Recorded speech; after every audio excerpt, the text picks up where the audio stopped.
পৃথিবীতে আসলে কেউ কারো আপন নয়। সকল মানুষ হচ্ছে স্বার্থের পাগল।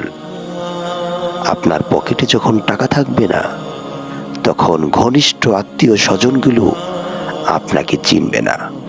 আবার আপনি যখন কষ্ট করে করে, পরিশ্রম করে করে সফলতার সিঁড়ি বেয়ে আপনি আপনার মাকসাদ মঞ্জিলে পৌঁছতে পারবেন, তখন দেখবেন আপনার আত্মীয়তার কোনো অভাব পড়বে না।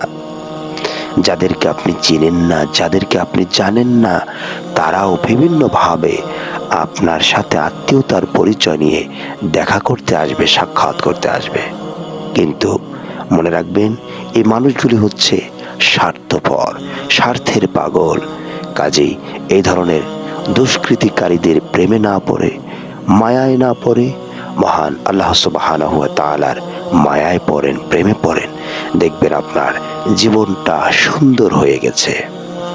কারণ মহান আল্লাহ সুবহানাহু ওয়া তাআলা আপনার বিপদে, আপনার আপদে, আপনার মুসিবতে সব সময় তিনি আপনার পাশেই থাকেন।